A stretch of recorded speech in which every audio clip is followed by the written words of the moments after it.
यथार्थ लर्निंग के online platform पे आपका स्वागत है। आज भारत के राष्ट्रपति संघीय कार्यपालिका का जिक्र किया जाएगा, जो पॉलिटिक्स में एग्जाम में बहुत ही ज़्यादा इंपॉर्टेंट सेक्टर है और इस सेक्टर से जरूर क्वेश्चन पूछे ही जाते हैं। वैसे भी भारत का पहला पोस्ट है, इसके बारे में आपको जानकारी होना चाहिए कि भारत के राष्ट्रपति का महत्व क्या है। वैसे तो इनडायरेक्ट रूप से देखा जाए तो सबसे ज्यादा पावरफुल दिखाई देते हैं प्रधानमंत्री। पॉलिटिक्स में इस लेसन से अगर पूरी यूपीएसआई की बात कर दिया जाए तो इसमें से आपको पता है 8-10 नंबर क्वेश्चन आने ही आने हैं। इसके अलावा भी हर एग्जाम में 1-2 क्वेश्चन इसमें से आता ही है। और वैसे भी भारत के राष्ट्रपति हैं, हमें जानकारी होनी चाहिए। अभी वर्तमान समय में आपकी द्रौपदी मुर्मू राष्ट्रपति हैं। भारत के पहले आपके डॉक्टर राजेंद्र प्रसाद है। तो देखिए, भारत का राष्ट्रपति जो है संघीय कार्यपालिका का पहला व्यक्ति, पहला पोस्ट कहिए या पहला व्यक्ति कहिए, होता है। भारत के राष्ट्रपति का महत्व प्रधानमंत्री की तुलना में कम क्यों है? तो भारत के राष्ट्रपति का महत्व इसलिए कम है कि भारत चूंकि एक लोकतांत्रिक देश है, ऐसे व्यक्ति के हाथ में शक्ति दी जाती है जिसको आप चयन जनता द्वारा हो, सीधे जिसको जनता ने चुना हो। तो राष्ट्रपति की चर्चा अगर पूछा जाए कौन से आर्टिकल में है, तो पहले इनके जो डाटा है उस पर चर्चा कर लिया जाए, फिर इनकी शक्ति और बाकी चीजों पे चर्चा किया जाएगा। आर्टिकल 52 से 62 तक इनका मुख्य रूप से चर्चा है भारत के राष्ट्रपति का निर्वाचन शक्ति क्या है, राष्ट्रपति की पदावधि क्या, योग्यता, इन सारी चीजों को 52 से 62 तक। इसके अलावा भी 72 में भी है, 74 में भी है, आर्टिकल 123 में है, बाकी भी अलग अलग पार्ट में। अब जैसे सुप्रीम कोर्ट का नियुक्ति कौन करेगा, मुख्य न्यायाधीश की, या फिर राज्यपाल की नियुक्ति कौन करेगा, तो वहां भी इनका जिक्र है। लेकिन मुख्य रूप से अगर देखा जाए तो भाग 5 में 52 से 62 ये मुख्य है। 123 में अध्यादेश जारी करने की शक्ति इनका ही है, और बाकी 72 और 74 में भी है। 74 में और मंत्रिपरिषद का गठन है, 72 में है मुख्य रूप से। तो देखिए ये इनका है। अब रही बात की राष्ट्रपति का चयन होता कैसे है, वही एकल संक्रमणीय मत पद्धति के द्वारा होता है। राष्ट्रपति को चुनने के लिए, मतलब इनडायरेक्ट कह दीजिए, सीधा सीधा कुछ ना बोले तो, राष्ट्रपति को चुनने के लिए आपको लोकसभा, राज्यसभा और विधानसभा, राज्यों के विधानसभा, और केंद्र शासित में अगर कह दें तो दिल्ली और पुदुचेरी कहिए या पंडिचेरी कहिए, ये शामिल होते हैं। ये 3 तरफ से वोट मिलते हैं। इसके अलावा अगर इसमें कहा जाए कि क्या जो सीधे चयन वाले लोग इसमें वोट दे सकते हैं, या फिर अगर हम कह दें मनोनीत सदस्य क्या इनको वोट देते हैं, नहीं देते हैं। उपराष्ट्रपति को देते हैं पर राष्ट्रपति को नहीं देते हैं। मनोनीत जो सदस्य होते हैं राज्य लोकसभा में, जिसमें भी, विधानसभा कहीं भी, वो नहीं देते हैं। और मनोनीत सदस्यों को नहीं देना, और यही उपराष्ट्रपति की अगर जिक्र किया जाए तो वो लोग भी उसमें भाग लेते हैं। उपराष्ट्रपति में तो ये विधानसभा होता ही नहीं है, मतलब वो लोग वोटिंग नहीं करते हैं। तो लोकसभा, राज्यसभा और विधानसभा मिल करके इनको चुनते हैं। इसके अलावा इनको शपथ दिलाते हैं सुप्रीम कोर्ट के मुख्य न्यायाधीश। अगर वो मान लीजिए किसी कारण से पद पे नहीं है, किसी भी कारण से, या तो मृत्यु हो गई हो या पद खाली हो या कोई भी कारण, तो उन्हीं के वरिष्ठ जो न्यायाधीश होंगे उनके नीचे के पद पे, मतलब सुप्रीम कोर्ट में अन्य जो न्यायाधीश होंगे और उसमें जो सबसे वरिष्ठतम न्यायाधीश होंगे वो उनको शपथ दिलाएंगे। त्याग पत्र देना होगा, तो ये उपराष्ट्रपति को देंगे।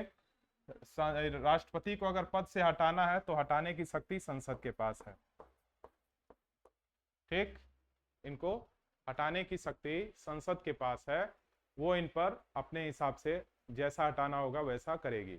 ये तो सीधी सीधी बात हुई पहली। अब इसके पीछे की पटकथा को पढ़ा जाए फिर इसको समझा जाएगा। भारत में जब संविधान बना तो लोगों की मंशा अलग अलग थी। संविधान बनने के पीछे लोगों की मंशा यह थी कि हमारा हर एक चीज, जैसे महिलाओं को लग रहा था कि हमको भी लग रहा है आजादी मिलेगा, ये छोटे वर्गों को लग रहा था कि मुझे आजादी मिल जाएगी, हर व्यक्ति को यह लग रहा था देश आजाद हो जाएगा, तुमको बहुत अच्छा चीज मिल जाएगी। हुआ भी, वो अलग बात है कि 100% अभी भी बची हुई है चीजें।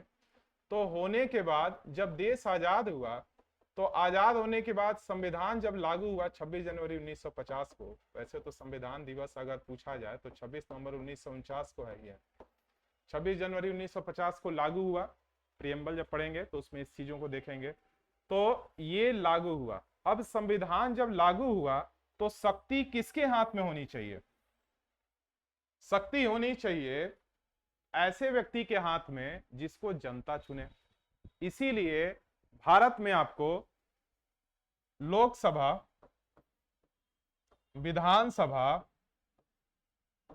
माने प्रधानमंत्री, एमपी भी उसमें आ जाएंगे, वैसे तो राज्यसभा के भी मेंबर एमपी हैं, और सीएम का पद इसीलिए शक्तिशाली दिखाई देता है, सीधा सीधा अगर बात कहा जाए, क्योंकि इन सब लोगों को कौन चुनता है? जनता चुनता है। और जनता के हाथ में ये चीजें रहें तो ज्यादा अच्छी होंगी।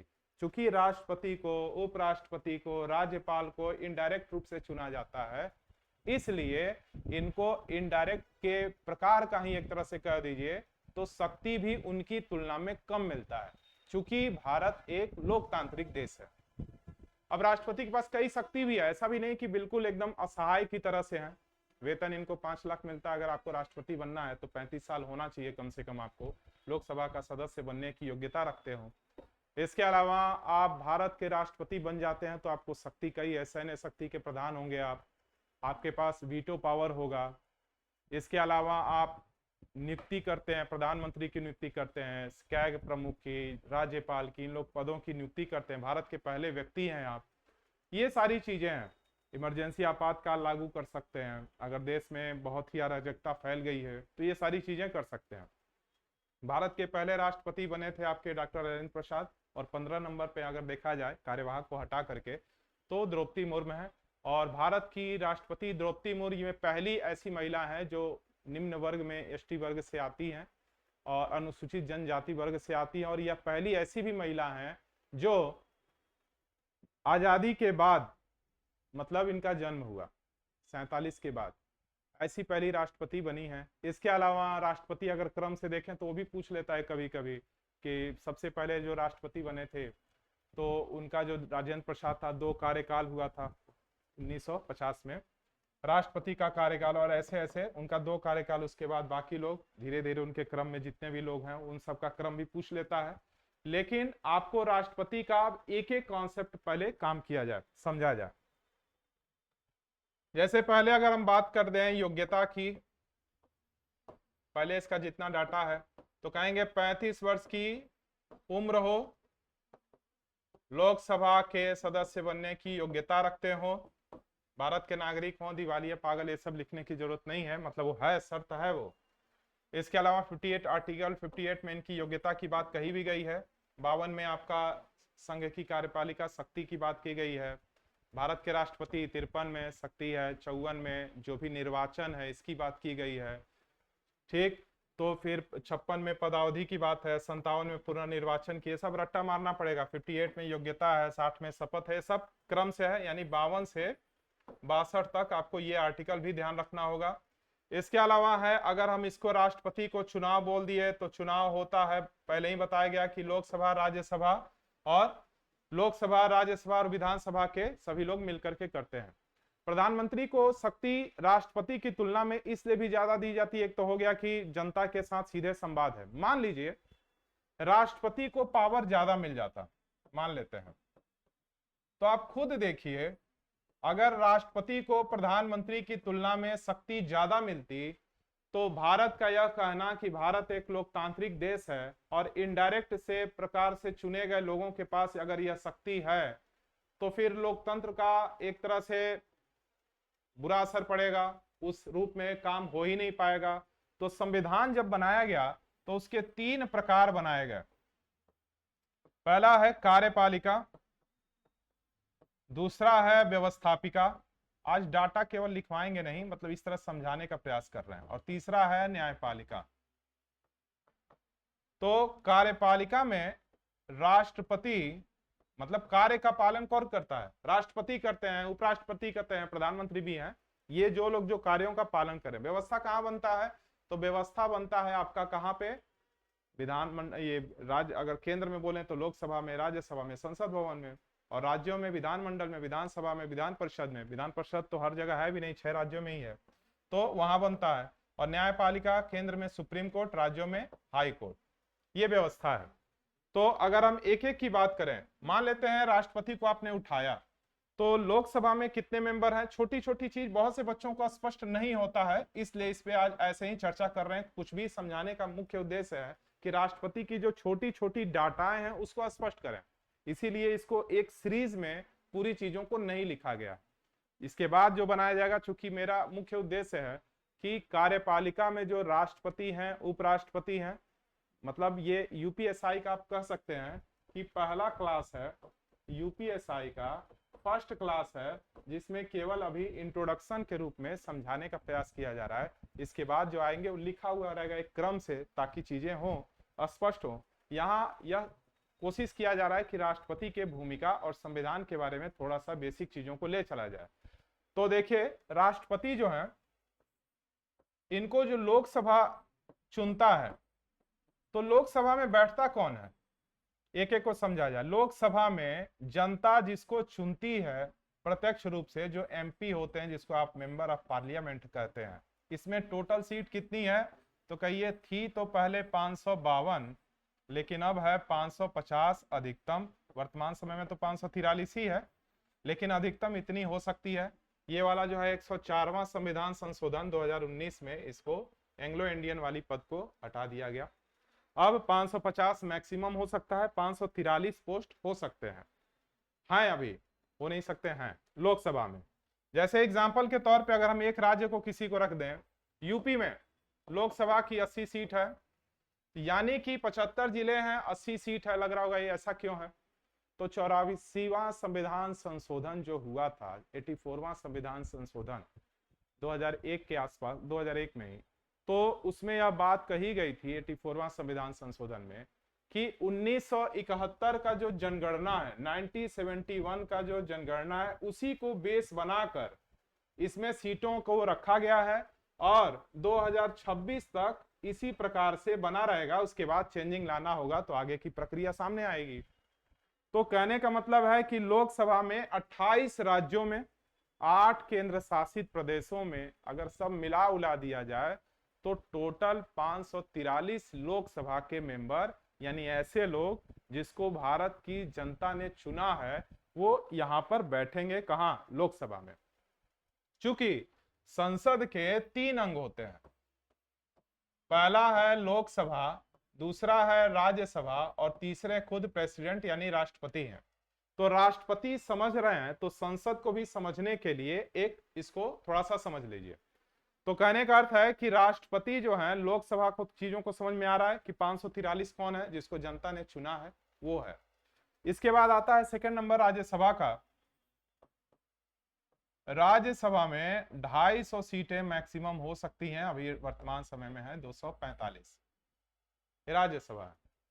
इसको लोकसभा को अगर कहें तो इसको बोलते हैं निम्न सदन, और इसको लोकप्रिय सदन, प्रथम सदन। राज्यसभा को बोलते हैं उच्च सदन, अस्थाई सदन, द्वितीय सदन बोलते हैं। ये हर 2 साल में इसके 1/3 सदस्य क्या होते हैं, मतलब पद छोड़ते हैं। यह अस्थाई है और ये तो अस्थाई है। 5 साल पे, हर 5 साल पे इनका कार्यकाल होता है 5 साल, इनका कार्यकाल होता है 6 साल। इसमें एक लोकसभा अध्यक्ष होते हैं, इसको भी थोड़ा सा समझ ही लिया जाए। जैसे मान लीजिए लोकसभा को थोड़ा सा और विस्तार कर देते हैं। लोकसभा में 543 लोग हैं इस समय पोस्ट पे, ठीक है। तो लोकसभा का मेंबर बनने के लिए उम्र कितना होना चाहिए? 25 साल। ये जो 543 लोग हैं, ये वोट के माध्यम से, अपने अपने वोटों के माध्यम से, इनडायरेक्ट रूप से, मतलब पब्लिक का उसमें भागीदारी नहीं है, किसको चुनेंगे? लोकसभा अध्यक्ष को, जो कि इस समय ओम बिरला है, दोबारा बने हैं। ओम बिरला को चुन लिया इन लोगों ने। अब 543 में ध्यान रहे, इसमें सत्ता और विपक्ष दोनों की मिली जुली बात हो रही है। मतलब खाली 543 बीजेपी और एनडीए के गठबंधन के लोग थोड़ी ना है, इसमें विपक्ष भी है, कांग्रेस के भी लोग हैं, इंडिया गठबंधन के लोग भी हैं। तो इसमें मान लेते हैं सरकार बनाने के लिए आधा से 1 पोस्ट अधिक चाहिए। तो जिसकी भी सत्ता है वो तो बैठेगा ही। इस पूरे लोकसभा में लोग बैठे हैं, इधर एक लोग बैठेंगे सरकार वाले, सत्ताधारी लोग, और इधर विपक्ष वाले लोग। लेकिन ये पूरा सभा कौन है? लोकसभा। तो 543 लोग बैठेंगे, 25 साल उम्र होना चाहिए। और ये 543, जैसे उत्तर प्रदेश में अगर 80 सीटें हैं तो ये यूपी से 80 लोग इसमें जाएंगे इसी 543 में। बिहार में 40 है तो वहां से लोग जाकर के उसमें 40 लोग बैठेंगे। ऐसे ऐसे लोग बैठते हैं। दिल्ली से 7 लोग हैं तो ये लोग जाकर के इसमें बैठेंगे। अब दूसरी चीज है कि अगर हम राज्यसभा की बात करते हैं तो 250 है और 245 लोग हैं, तो इसमें होता है 6 साल कार्यकाल। और इसके जो सभापति होते हैं वो उपराष्ट्रपति होते हैं। उपराष्ट्रपति उपराष्ट्रपति को राज्यसभा का सदस्य नहीं कहा जाता है क्योंकि उनका चयन अलग रूप से हुआ है, लेकिन राज्यसभा का सभापति होने के नाते कभी कभी कंडीशन ऐसा आता है कि वहां पे जब वोटिंग होती है और वहां के मेंबर मान लीजिए कोई मामले में एकदम टाई हो गया तो सभापति होने के नाते अपना भी वोट दे सकते हैं, लेकिन ऐसे वो राज्यसभा के मेंबर नहीं बोले जाते। इसके अलावा एक उपसभापति पोस्ट भी होता है। भारत के पहले अगर उपराष्ट्रपति की बात किया जाए तो आपके कौन है? यस राधाकृष्णन, अभी भी सीपी राधाकृष्णन। अभी इससे पहले एक वीडियो बना था, जानकारी होनी चाहिए। फर्स्ट उपसभापति हैं एसवी कृष्णमूर्ति। तो ये चीजें हैं। अब कहना यह है कि ये राज्यसभा में जैसे उत्तर प्रदेश से मान लीजिए 31 लोग गए हैं तो ये लोग कहां जाकर बैठेंगे? इसी मंच में, राज्यसभा वाले में बैठेंगे। और तीसरा आपके राष्ट्रपति, और तीनों को मिला दिया जाएगा तब आपका तैयार होगा क्या? संसद भवन। यानी कि पूरे भारत को बांधने के लिए, मान लीजिए पूरा भारत है, ये 28 राज्य हैं और 8 केंद्र शासित प्रदेश हैं, इनको बांधने के लिए जो अगर संसद की बात कर दें, पार्लियामेंट की बात कर दें, जो 79 से 122 तक की इसकी जिक्र है, तो ये पार्लियामेंट में जितने भी लोग हैं, इसमें आपके जो भारत के राष्ट्रपति, लोकसभा, राज्यसभा का मिला हुआ भाग है संसद, ये कोशिश यह कर रहा है कि पूरे राज्यों की शक्ति को अपने कंट्रोल में कर कर, कंट्रोल का मतलब तानाशाही नहीं है, उन लोगों की इच्छा के अनुरूप वही लोग चुने हैं, उनके लिए देश में संविधान को सख्ती से उसका पालन करें, जिम्मेदारी को निभाएं और इस पूरे संघ को बांधे रखें और अपने कंट्री को आगे बढ़ाने का काम करें। ये इनकी जिम्मेदारी बनती है। दूसरा, यही जिम्मेदारी अगर राज्यों के रूप में देखा जाए तो यही जिम्मेदारी विधानमंडल निभाता है। सेम टू सेम यही जिम्मेदारी विधानमंडल निभाता है।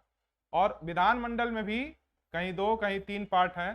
तो जैसे अगर यूपी की बात करते हैं तो विधानसभा, इसको सेम टू सेम ये किसकी कॉपी है? लोकसभा की। तो विधानसभा को क्या बोलेंगे? लोकप्रिय सदन, प्रथम सदन, अस्थाई सदन, अस्थाई नहीं अस्थाई सदन। इनका भी कार्यकाल 5 साल होता है और 25 वर्ष होनी चाहिए। और सेकंड है विधान परिषद, इनका भी कार्यकाल 6 साल होता है और 30 वर्ष चाहिए। और राज्यसभा का मेंबर बनने के लिए 30 साल चाहिए। यहाँ भी विधान परिषद का मेंबर बनने के लिए भी 30 साल चाहिए।